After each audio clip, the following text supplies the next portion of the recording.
Magandang gabi po sa lahat ng ating mga kalagalag dyan. Ang episode naman po natin ay magluluto po tayo ng ating hapunan. Nagaya ko lang po ito sa isa nating sikat na executive chef na parood ko.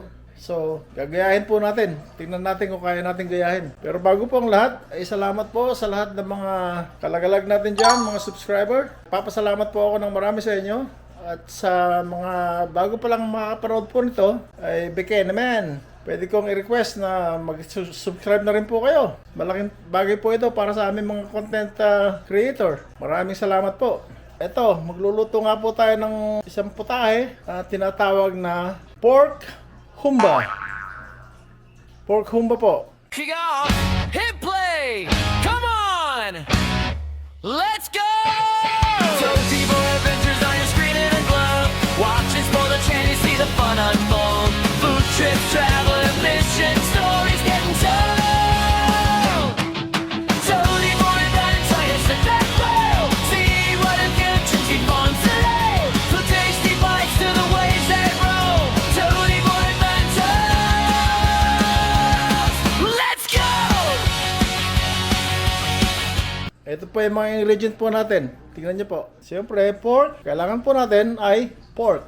Ayan po siya. Tausi po yata. Kung tawagin to sa atin. Ayun pala, tausi. Tahore. Haluan po natin siya ng peanuts, bawang, at sibuyas. Hindi po kasali yung tuyo. Hindi po kasali yung tuyo na yan. Bukas pa po natin niluluto yan. Paagahan po natin. O, sige po, tara. Luto tayo.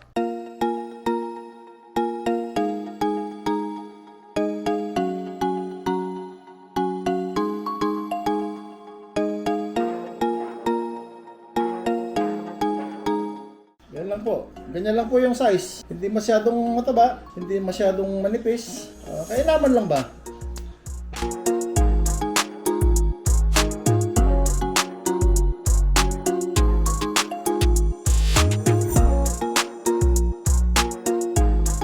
So ngayon po, pag nahiwa nyo na siya, lagyan po natin ng katlari ito para po mas madali siyang lumambot. At yung mga sauce at ingredient po na ilalahok po natin dito ay madaling manuot sa loob ng karne. Ito, maghiwa tayo ng sibuyas, mga 2 piraso siguro. Ito na yung garlic. 1 whole clove po ng garlic ang gagamitin ko.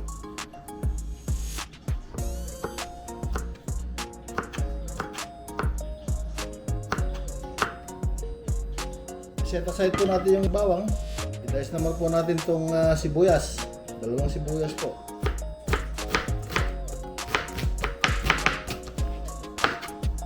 Wala! Isama yung sibuyas, saka yung garlic. Black bean sauce. Ayan, black bean sauce po. Medyo maalat po ito. So, ang gawin niyo po ay pugasan niyo muna ng konti para hindi siya masyado maalat. Black bean sauce with garlic. Yun. 3 tablespoon po. So, next ingredient will be mani.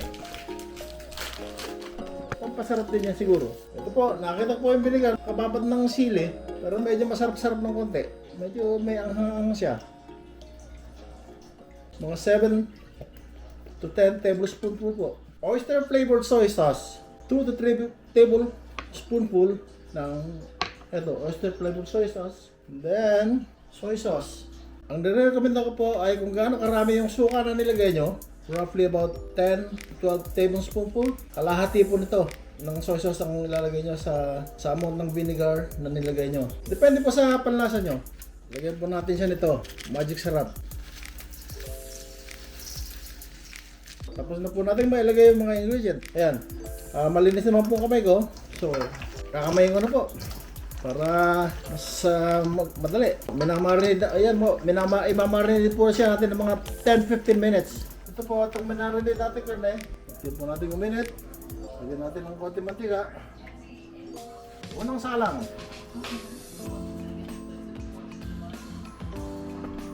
Iwalay po natin sa karne yung mga ibang ingredient niya. Kaya mga mani, mga ano pa. Mamaya po, saka natin ihalo.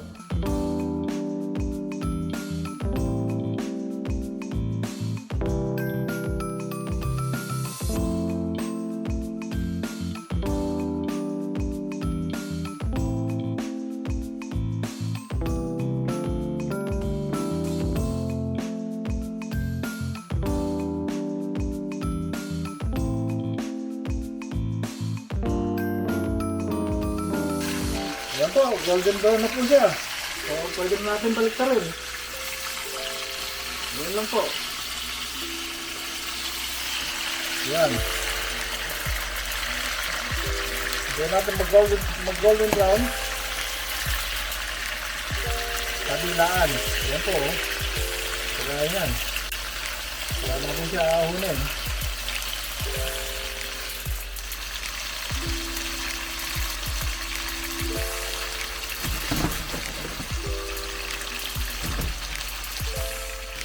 Yan, pwede na po. Golden brown na po siya, kabilaan. Ahunin po natin.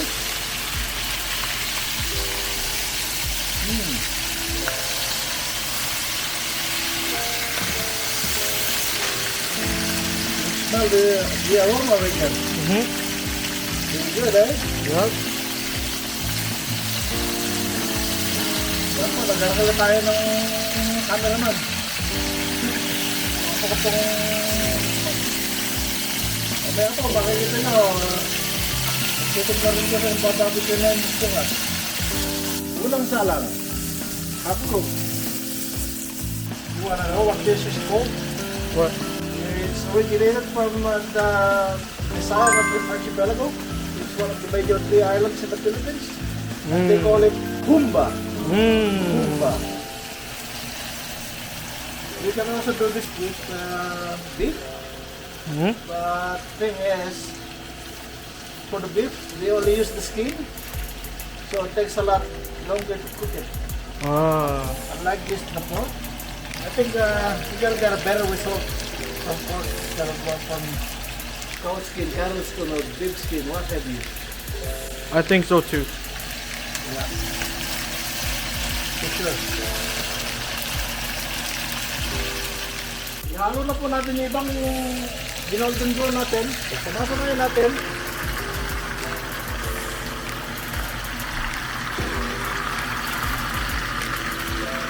Yan, ilagyan natin yung the rest of the marinating ingredient that we mixed it with before. Like so. Lagyan na po natin yung tubig. Natin po siya takpan. At let it cook, slow cook for about 45 minutes. Babalik po kami. We'll be right back. Ito na po yung ating pork humba. Ito po ang tsura ngayon. Ito. Mamaya-maya lang po. Titigman po natin. At patuyan po natin ng konti para maging sticky yung sauce niya. Palaputin lang po natin. Tapos na rin po yung humba. Kakain na po tayo. Maraming salamat po sa pagtangkilik ninyo sa ating channel. Sa lahat ng ating mga subscribers. Kung hindi ka pa subscriber at bago pa lang po sa channel na to, bigay naman. Pwedeng humiling ng isang sa iyo, Boss Alas o kaya ginang ng tahanan. Mag-subscribe na po sa ating channel. At mag-like at huwag pong kalilimutang pindutin ang bell para updated po kayo sa lahat ng ating episodes o yugto ng ating mga vlog. Maraming salamat po. Magandang gabi. Sa atin po ang pagpapala ng ating Panginoong may kapal. Wahoo!